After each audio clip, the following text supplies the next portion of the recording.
आदरणीय प्रताप सिंह जी खाचरियावाद साहब, रफीक साहब, अमीन साहब, तिवारी जी, विद्याधर चौधरी जी, गोपाल मीना जी, सारिका जी, अनिल शर्मा जी, हरिमोहन जी, प्रहलाद गुंजन जी, शिखा बेन जी, हमारे सबके नाम लूंगा, समय लगेगा। आज वास्तव में हमने पहली बार एक नया प्रयोग किया जिसकी वास्तव में आवश्यकता थी कि स्वर्गीय राजीव गांधी जी की इस पुण्यतिथि के अवसर के ऊपर हमने निर्णय लिया कि जब भी हमारे नेताओं की पुण्यतिथि आएगी तो हम इसी प्रकार से संगोष्ठियों का आयोजन करके उनके कृतित्व, उनके व्यक्तित्व, उन्होंने जो देश को दिया, समाज को दिया, प्रदेश को दिया, उनकी चर्चा हम लोग करेंगे। और मैं आशा और अपेक्षा करता हूं कि प्रदेश के तमाम कांग्रेस के लोग उसमें बढ़ चढ़ करके भाग आज की तरह लेंगे, क्योंकि यही एक अवसर होता है जब हम उस नेता के प्रति सच्ची श्रद्धांजलि दे सकते हैं कि उस नेता ने अपने जीवन में कितने कष्ट झेले, कैसे समाज की सेवा की, कैसे देश और प्रदेश को आगे ले जाने के लिए उन्होंने अपने विजन से योजनाएं बनाई और किस प्रकार से देश में क्या तरक्की हुई, प्रदेश में क्या तरक्की हुई, ये सब चीजें देखने को मौका मिलेगा और सुनने का अवसर मिलता है। बहुत ठीक बात है कि राजीव गांधी जी के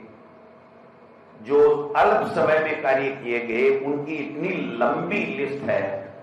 कि अगर कोई एक एक काम को, उनके महत्वपूर्ण निर्णयों को, देश को समर्पित उनकी योजनाओं के अगर बखान किया जाए तो पूरा दिन कम पड़ जाता है। लेकिन जो सबसे महत्वपूर्ण बात उन्होंने की, वो सबसे महत्वपूर्ण बात ये थी कि युवाओं को, 18 साल के युवा को देश का भविष्य तय करने का, नेतृत्व तय करने का अवसर दिया। इससे बड़ी बात कोई हो नहीं सकती। मोदी जी ने तो युवाओं का भारत करके 2014 में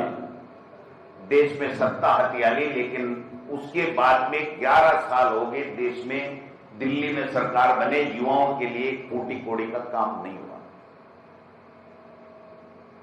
राजीव गांधी जी ने जो एक बात कही थी कि जो सेंटर से पैसा आता है उसका 15% पैसा ही गांव तक पहुंचता है, इसकी भी उन्होंने खिल्ली उड़ाई। लेकिन उन्होंने तय किया, दोनों चीजें तय की कि एक तो जो भी योजना बनेगी दिल्ली में बैठ करके एसी कमरों में नहीं बनेगी, गांव की चौपाल में ग्राम सभा और ग्राम के लोग बैठ करके अपनी योजना बनाएंगे कि हमारा कैसे विकास हो, और उसके ऊपर फिर डायरेक्ट उनको योजनाओं का पैसा, पूरा का पूरा 100% पैसा उनको मिलेगा। उनका कहने का आज से यह था कि जो ग्राम पंचायतों के लिए, कस्बों के लिए विकास का पैसा आता है वो स्टेट गवर्नमेंट हो या दूसरी गवर्नमेंट है, वहां दूसरे फंड में खर्च कर देते हैं, और जो वास्तव में वो पैसा वहां पर लगना चाहिए वो पैसा वहां पर नहीं लगता है। लेकिन उन्होंने निश्चित कर दिया कि डायरेक्ट वहां का पैसा ग्राम पंचायत के खाते में, दिल्ली के खाते से आएगा। और आज हम देख रहे हैं कि कई सालों से डायरेक्ट ग्राम पंचायत को पैसा आता है, किसी बिचौलिए की जरूरत नहीं होती है, और राज्य सरकार उसमें से एक पैसा भी नहीं ले सकती।